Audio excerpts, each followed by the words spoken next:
이번 시간에는 그리스도 안에 있는 사람이라는 주제로 간단히 말씀을 드려보겠습니다.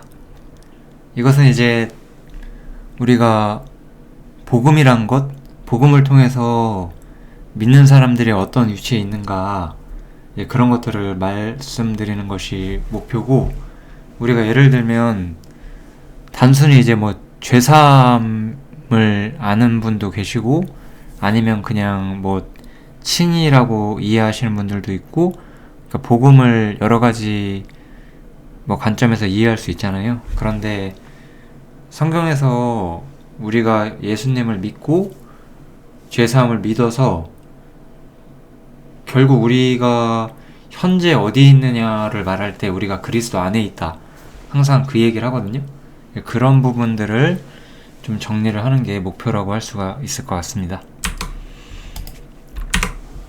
그래서 이 구절은 이제 고린도 후서 12장에 보면 바울 사도가 이런 얘기를 해요. 내가 그리스도 안에 있는 한 사람을 안다. 본인을 이야기하는 거죠. 바울 사도가 자기 자신을 이야기를 하는 거예요. 그 사람이 14년 전에 셋째 하늘에 이끌려갔다, 이렇게 이야기를 하고 있어요.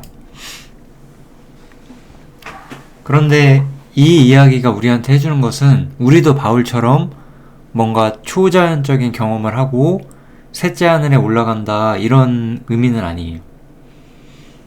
우리는 믿음 안에서 주님과 정말로 많이 가까워질 수 있고, 그러한 어떤 영적 상태에 있을 때 셋째 하늘에 버금가는 그런 어떤 영성을 우리가 가질 수가 있다, 그런 의도로 이 구절을 이해하는 게 맞고, 결국 우리가 생각해야 되는 건 뭐냐, 사람을 셋째 하늘로 이끌어주는 게 뭐냐 이거예요. 그게 바로 우리의 위치예요. 믿음에서 오는 위치. 우리가 그리스도 안에 있기 때문에 셋째 하늘이 무엇인지를 이해할 수 있다는 거죠. 이런 부분을 좀 말씀드리고자 합니다. 이 셋째 하늘이라는 것, 즉 어떤 하나님과 우리가 동행을 하고 하나님을 많이 알아가게 되고 하나님의 뜻을 알고 그 안에서 어떤 굉장히 믿음으로 가득 차 있는 삶, 그런 것들을 우리가 그리스도인으로서 누구나 다 바란다고 생각을 하는데요.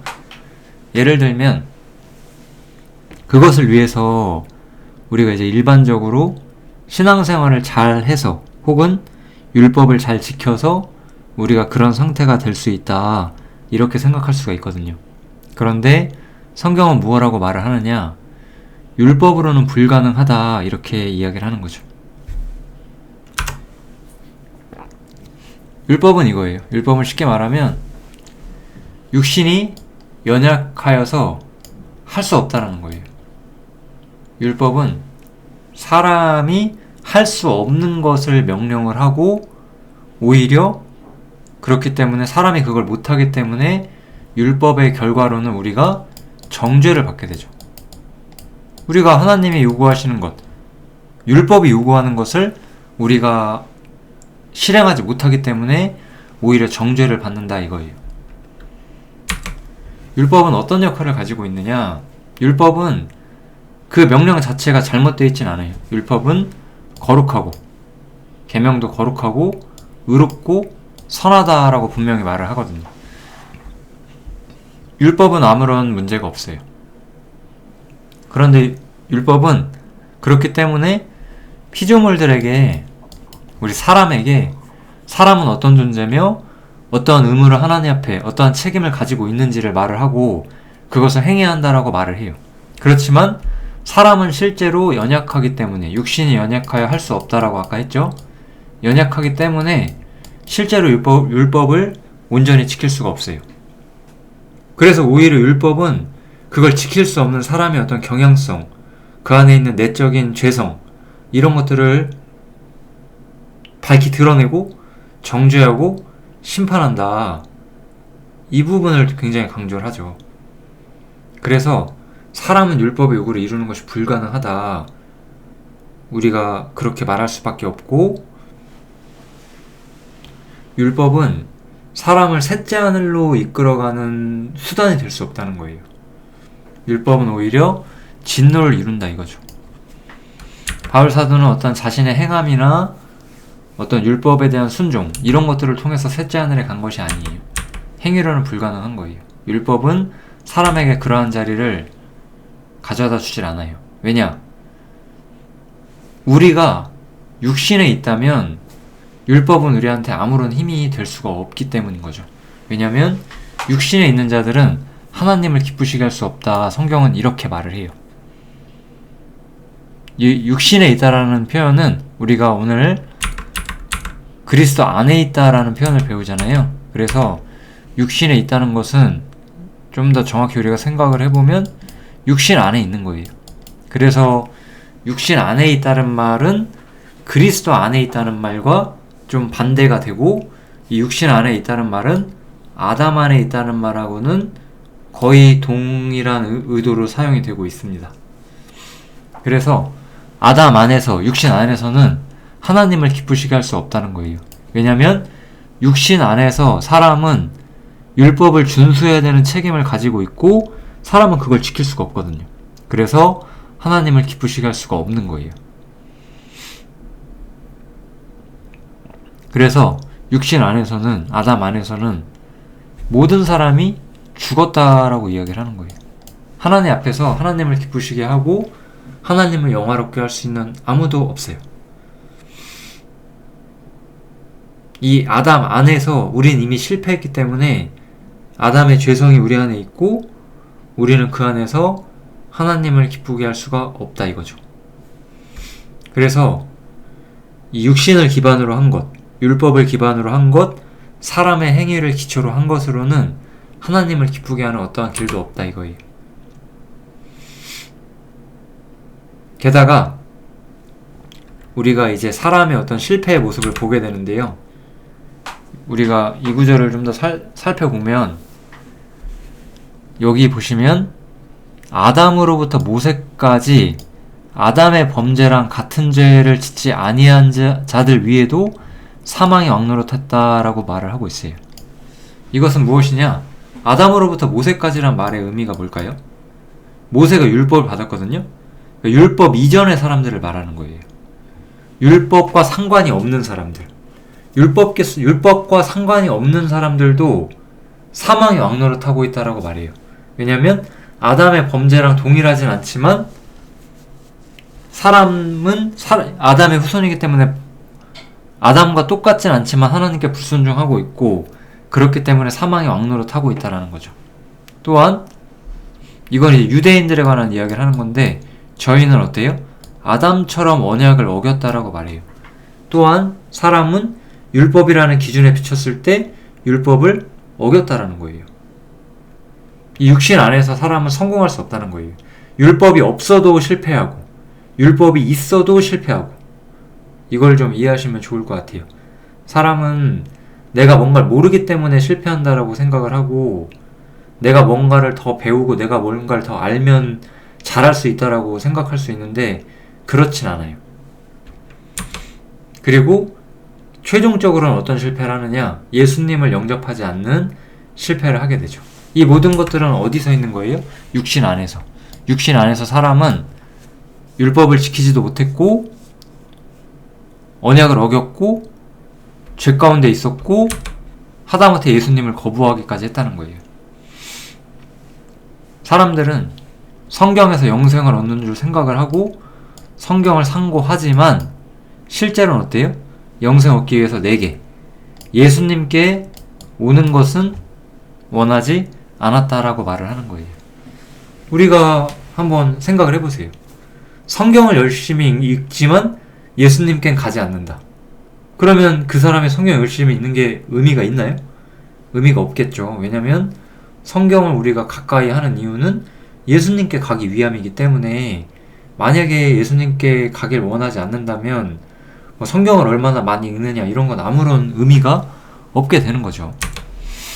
이렇게 사람들은 예수님을 영접하지 않았고 예수님을 오히려 거부했어요.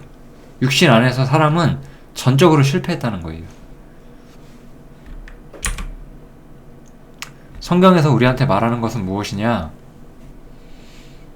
지금 제가 이야기한 내용은 이런 거예요. 여기 이제 율법이 있었어요.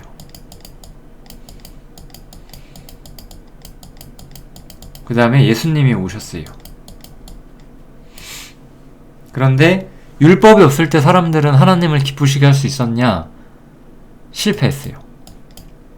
그러면 우리가 하나님을 몰라서 그랬다. 이제 하나님께서 율법을 주시면 우리가 그 율법을 잘 지킴으로써 하나님을 섬기고 하나님을 기쁘시게 할 수 있을 것이다. 실제로 율법을 하나님이 주셔보신 거예요. 그랬더니 사람이 그걸 지켰나? 못 지켰다는 거죠. 못 지킨다는 거예요. 그래서 이제 하나님께서는 아들을 보내셨어요. 아들을 보내면 이들이 내 아들은 영접을 하겠지. 그러나 영접을 하지 않았다라는 거예요. 이게 다 뭐 때문이다? 사람이 육신 안에 있기 때문이다 이거예요. 육신은 하나님을 기쁘시게 할 수 없다. 그래서 이런 구절들이 나오는 거예요. 그런데 놀라운 것이 뭐냐면 이거예요. 율법에 가입한 것은 범죄를 더하게 하려 함이라. 그러나 죄가 더한 곳에 은혜가 더욱 넘쳤다. 이렇게 사람은 육신 속에서 실패만을 해왔고 하나님을 기쁘시게 하지 못했고 하나님을 영화롭게 하지 못했어요. 그렇지만 이렇게 사람이 실패한 곳에서 예수님은 십자가를 통해서 하나님을 영화롭게 했고 사람에게 구원의 길을 가져오시고 은혜를 통해서 믿는 자에게 영생의 축복을 주시는 거예요. 그래서 죄가 더한 곳에 은혜가 더하게 된다라고 넘치게 된다고 여기서 말씀을 하고 있어요. 결국 사람은 육신 안에서는 실패밖에 할 수 없지만 하나님께서는 사람에게 은혜를 가지고 오셨고 그 실패 가운데서 더 큰 은혜를 가지고 사람들에게 새로운 축복을 주시길 원하신다는 거예요. 그럼 그 축복은 어디에 있느냐? 바로 그리스도 안에 있는 거죠. 그래서 아무튼 이야기를 마저 하면 세상에는 분명히 심판이 이르러요. 그렇지만 은혜는 어때요? 그 심판 속에서 오히려 모든 사람을 내게로 이끄는 그런 일이 있게 돼요. 그러면 세상은 왜 심판을 받았죠? 육신 안에 있어서. 육신 안에서 사람들은 심판받을 수밖에 없는 건데 어떻게 우리는 이제 주님께 갈 수 있어요? 그리스도 안에서 갈 수 있다는 거예요.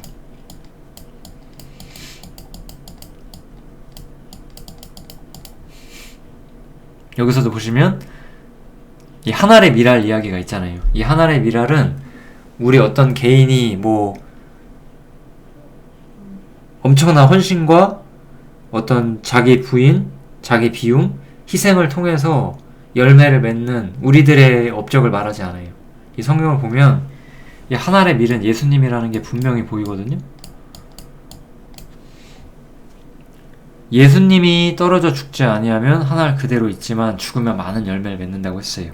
그래서 예수님께서 십자가에 달리시고 이제 그리스도 안에서 많은 사람이 주님과 동등하게 축복과 영광을 소유하게 된다는 이야기를 하고 있는 거죠. 이것이 다 은혜라는 거예요. 은혜 안에서 우리는 즉 이렇게 생각을 해주시면 좋을 것 같아요. 사람이 어떤 자기의 행위나 자기의 노력으로 셋째 하늘에 가는 것이 아니라 예수님 때문에 예수님 안에서 그리스도 안에서 은혜로 말미암아 셋째 하늘에 간다라는 거예요. 쉽게 말하면. 이러한 것은 오히려 믿음이 율법을 오히려 굳게 세운다라고 오히려 바울 사도가 주장을 하고 있어요. 왜냐하면 이게 율법을 한번 생각을 해보세요. 율법은 지키라라고 말을 하는 거거든요. 쉽게 말하면 지키라. 그러니까 율법을 주고 우리가 율법 열심히 지켜야 돼. 그럼 그것이 율법을 세우는 거라고 우리가 생각하기가 쉬워요. 그런데 우리가 실제로 율법을 온전히 지키는 것이 가능하냐라고 생각했을 때 그것은 불가능에 가깝고 우리는 율법을 못 지켜요. 그럼 못 지키는 결과가 뭐죠? 못 지키기 때문에 우리가 심판을 받아요. 그럼 우리는 율법을 세우지 못하잖아요. 그런데 믿음은 어때요? 믿음은 오히려 우리가 율법을 못 지키기 때문에 심판을 받는다. 그래서 이 심판이 우리에게 주어지지 않고 예수님에게 주어졌기 때문에 우리는 그분 안에서 은혜 가운데 용서를 받고 주님께 오히려 가까이 나아갈 수 있고 그리스도 안에서 우리가 하나님께 나아간다 라고 주장을 하면서 율법의 본 기능을 굳게 세우게 돼요. 왜냐하면 율법은 결국 사람이 할 수 없다라고 선언하고 율법이 육신이 연약하여 할 수 없다라고 말하면서 육신을 정죄하잖아요. 그런데 믿음이 오히려 나는 율법을 못 지키는구나. 그래서 주님이 필요하고 나는 그리스도 안에서 주님 안에 앞으로 나아가야 되는구나. 우리가 그런 것들을 배울 수 있잖아요. 그래서 오히려 믿음이 율법을 굳게 세운다 라고 바울이 로마서에서 말을 하는 거예요. 갈라디아서에서도 말하죠. 율법은 사람을 저주 가운데 둬요. 왜냐하면 율법책에 기록된 대로 온갖 일을 항상 행하지 아니하면 저주 아래 있다 이거예요. 그런데 오히려 믿음은 무엇라고 말해요? 예수님께서 우리를 위하여 저주를 대신 받으셨다라는 거예요. 그렇기 때문에 더 이상 우리에게는 저주가 임하지 않는다는 거예요. 이미 예수님께 받았으니까. 그래서 우리는 그리스도 안에서 하나님 앞에서 더 이상 어떠한 죄 문제도 남아있지 않고 하나님 앞에 당당히 나아갈 수 있는 그러한 입장에 우리가 서 있다. 말씀은 그런 이야기를 우리한테 해주고 있는 거죠. 갈라디아서에서 또한 바울이 이런 말을 하죠. 내가 그리스도와 함께 십자가에 못 박혔나니 그런즉 이제는 내가 산 것이 아니라 오직 내 안에 그리스도께서 사신 것이라. 이제 내가 육체 가운데 사는 것은 나를 사랑하사 나를 위하여 자기 몸을 버리신 하나님의 아들을 믿는 믿음 안에서 사는 것이다. 우리는 새로운 피조물이 되었다라고 말해요. 여기 보시면 이제는 내가 산 것이 아니에요. 내가 십자가에 못 박혔으니까. 이제 내 안에 그리스도께서 사신다라는 거예요. 나라는 사람에 대한 새로운 입장을 이야기를 하고 있어요. 바울 사도는 고린도 후서에서 또한 누구든지 그리스도 안에 있으면 새로운 피조물이라고 말을 하는 거예요. 우리는 새로운 피조물로서 셋째 하늘에 들어가는 근거를 얻게 돼요. 물론 이 셋째 하늘이라는 표현에는 어떤 사람이 주님 안에서 상당히 많은 것들을 경험을 하고 주님의 은혜 가운데 어떤 성령으로 충만한 삶 이런 것들을 또한 암시하고 있어요. 근데 이제 그런 부분들은 제가 나중에 한번 기회가 되면 마저 다루고 싶고 지금은 그 그리스도 안에서만 우리가 셋째 하늘에 들어갈 수 있다.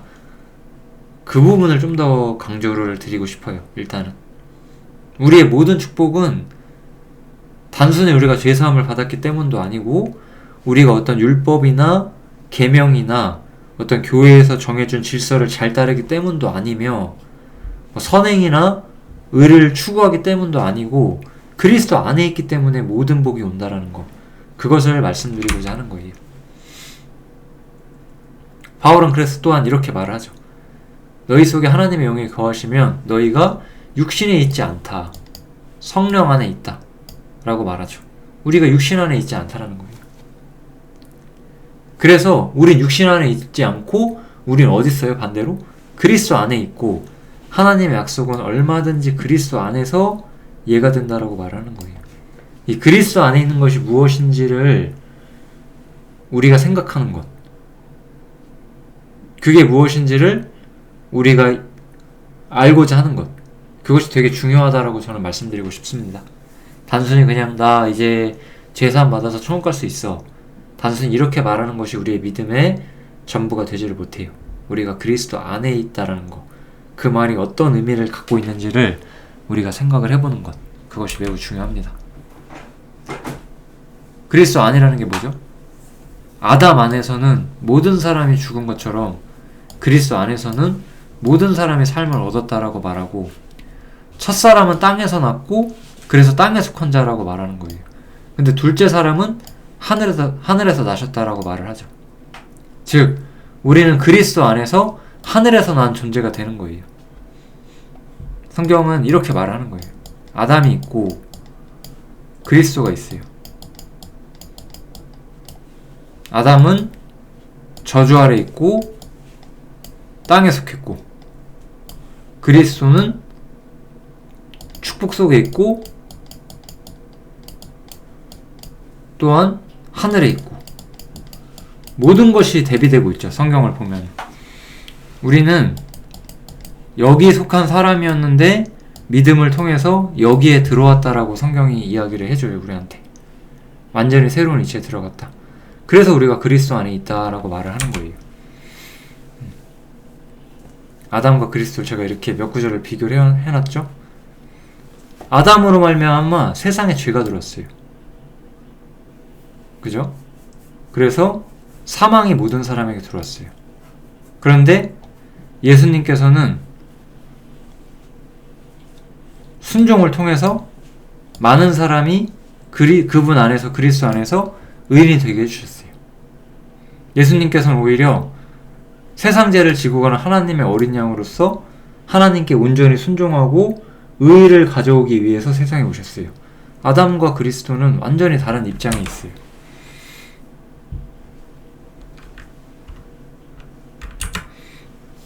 이렇게 우리는 그리스도 안에서 완전히 새로운 피조물이 되었고, 그리스도 안에서 하나님 안에서 가장 큰 축복을 얻게끔 하나님께서 해주셨다는 거예요. 우리는 그리스도 안에 있다. 그 부분을 좀 말씀을 드리는 것이 짧은 목표다, 이렇게 생각을 하시면 좋겠습니다. 이제 좀 이거는 번외적인 이야기인데 제가 드리고자 하는 말씀은 여기까지인데요. 참고로 하나 덧붙이고 싶은 게 있어요. 육신에 있다라는 말이 있는데 육신에 속했다라는 말이 있어요. 이 육신에 있다는 거는 아까 말한 것처럼 그리스도 안에 있지 않은 거예요. 이 그리스도 안과 어떤 이 반대되는 입장에 있는 단어예요. 그런데 우리가 성경에 보면은 육신에 속했다라는 표현이 나와요. 육신에 속한 사람. 이 육신에 속한 사람은 무엇이냐? 분명히 이 사람은 입장을 봤을 때는 이 사람은, 그냥 이 사람이라고 할게요. 이 사람은 아담 안에 있는 사람이 아니고 그리스도 안에 있는 사람이에요. 그런데 이 사람은 자신이 그리스도 안에서 어떠한 축복을 얻고 있는지를 많이 이해하지 못한 거예요.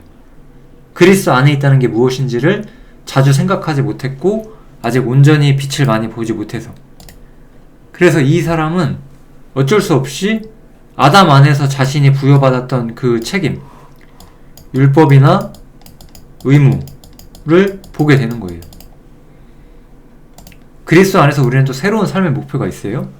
오늘은 그 얘기는 여기 없는데, 우리가 율법이 없으니까 우리가 마음대로 살아도 되느냐, 그게 아니에요. 그리스도 안에서는 새로운 목표가 있어요. 새로운 삶의 방식이 있어요.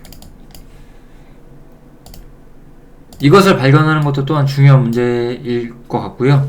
이 문제는 제가 여러 측면에서 다뤘던 것 같아요. 그런데 어떤 사람은 아직 그리스도 안에 있다는 것이 어떠한 것인지를 잘 이해하지 못했기 때문에 여전히 자신의 책임의 문제를 생각을 하고, 책임의 문제를 생각하다 보니까 자꾸 율법적인 선을 추구하게 되죠. 이런 것은 사실 유대인의 자리에 서고자 하는 거예요. 이런 사람들은 그 구약 시대의 사람들처럼 계속해서 제사를 지내게 돼요. 해마다 늘 드리는 바 같은 제사로는 나오는 자들을 언제든지 온전케 할 수 없다, 이런 표현이 있어요. 즉, 이 사람이 안 믿는 게 아니에요. 분명히 이 사람은 예수님을 믿고 천국에 갈 수 있다라는 믿음을 가지고 있어요. 그런데 우리가 살다 보면 우리는 여전히 죄성이 있잖아요. 우리는 온전치가 못해요.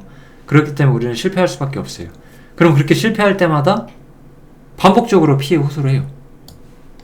같은 제사를 계속해서 지내는 거예요. 이게 이런 의도는 저는 아니라고 봐요. 과거에 있는 죄만 용서됐기 때문에 또 제사를 드려야 한다, 성경에서는 그런 의도가 저는 많이 보이지 않고 이 반복적으로 제사에 호소하는 거예요.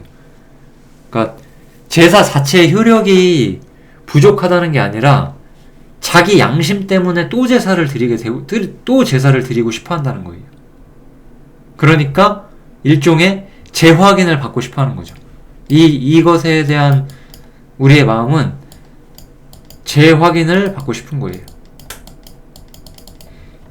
사람에게는 이런 마음이 있어요. 어떤 불안한 문제에서 내가 어떤 바라고 내가 원하는 것이 반드시 될 거라고 다시금 확인받고 싶어 하는 그런 마음이 있을 수 있거든요. 예를 들어서 뭐 어떤 아이가 잘못을 했어요. 엄마 아빠가 괜찮아, 뭐 안 혼낼 거니까 걱정하지 말고 뭐 그냥 솔직히 말을 해봐, 뭐 예를 들어 이렇게 말한다든지, 아니면 뭐 사실 내용을 다 들은 후에도 앞으로 너가 잘할 거라고 믿고 이제 혼내지 않을 거야, 뭐 이렇게 말한다고 쳐도 어린아이가 나 정말 안 혼낼 거야? 나 정말 안 혼나는 거야? 이렇게 계속해서 물어볼 수 있잖아요. 그런 거랑 좀 비슷한 거죠. 우리가 주님의 복음과 그리스도 안에 있다는 것이 무엇인지 다 이해하지 못하면 분명 우리가 천국은 갈 수 있어요. 그런데 자꾸 자기 자신을 이쪽으로 보내게 돼요. 그러면 나는 끊임없이 율법 속에서 책임의식, 정죄의식 그런 걸 느끼게 되거든요. 그럼 그때마다 그 불안함 때문에 다시 또 용서받으러 나가고 싶어져요. 반복적으로 피해 호소하는 거예요. 이거는 예수 그리스도의 피가 부족하기 때문에 다시 용서가 필요하다는 뜻이 아니고 내가 양심이 불편한 거예요. 그래서 자꾸 주님 저 정말 용서받은 거 맞죠? 자꾸 묻고 싶어하는 그런 마음 때문에 이럴 수가 있다는 거죠. 이거는 그 사람이 그리스도인으로서 그리스도 안에 있다는 말이 뭔지를 사실 100% 이해하지 못했다. 저는 그렇게 생각을 하고 있고, 뭐 그렇게 이해하시면 될 것 같습니다. 여기서도 제가 말씀드리는 것처럼 보혈의 가치 자체는 의심할 바가 없어요. 우리가 빛 가운데 행하면 서로 사귐이 있고 예수의 피가 우리를 모든 죄에서 깨끗하게 하신다. 이거는 뭐 어떻게 하면 용서하신다 이게 아니에요. 이미 그렇게 되었고 그냥 만고불변의 진리로서 그냥 선언하는 거예요. 우리는 예수님의 피로 인해서 깨끗해졌다. 예수님께서 미쁘시고 의롭기 때문에 우리 죄를 사하시고 모든 불의에서 우리를 깨끗게 하신다. 그냥 명확한 사실로서 어떤 조건이 붙지 않는 그 보혈의 완벽한 가치를 말하는 거예요. 그런데 우리가 그리스도 안에 있다라는 생각이 부족하기 때문에 끊임없이 불안함을 가지고 하나님께 나아가는 거죠. 여기 보면 탕자가 그래요. 탕자는 분명히 자신이 하나님 앞에 죄를 지었고 죄사함이 필요하고 하나님께 나아가야 한다라고 생각을 했어요. 그런데 아직도 상거가 먼데 이 탕자가 아버지께 도착하기도 전에 아버지는 이미 먼저 그를 보고 측은이가 달려가서 그 반갑게 맞아주고 제일 좋은 옷을 입히고 가락지를 끼우고 발에 신을 신겼다라고 이야기를 하고 있어요. 그러니까 이거예요. 하나님께서는 우리가 그리스도 안에서 얼마나 많은 복을 얻었는지를 우리한테 알리고 싶어 하는데 우리는 불안한 마음을 가질 수 있어요. 우리가 아버지의 마음을 잘 이해하지 못했기 때문에, 그리스도 안에 있다는 것이 무엇인지 우리가 그걸 잘 몰랐기 때문에 우리 마음은 그럴 수가 있다는 거예요. 그래서 저는 그리스도 안에 있는 게 무엇인지를 정말로 많이 우리가 이해하면 좋겠고, 우리가 그리스도 안에 있는 것이 무엇인지 이해하고 그런 것들이 선명해질 때 우리는 바울처럼 실체적으로 초자연적으로 셋째 하늘을 보지 못할지라도 우리의 그 영성이 세상으로부터 확고하게 구별되고 하나님께 몰입하는 그런 셋째 하늘에 버금가는 어떤 영적 상태를 우리가 경험할 수 있죠. 물론 우리는 일시적으로 그런 것이지 뭐 지금부터 주님 오실 때까지 계속 셋째 하늘 상태다 이런 건 없어요. 바울 사도 자신이 14년전에 한 번 갔었다라고 말하는 거잖아요. 그래서 그 셋째 하늘 자체에 대해서 너무 초자연적이고 신비적으로 접근하지 않았으면 좋겠고, 이 셋째 하늘이라고 하는 것은 그리스도 안에 있기 때문에 우리가 주님과 가까워져가는 어떤 일종의 과정이다. 그렇게 받아들여 주시면 좋겠습니다. 이제 조금 남았는데요.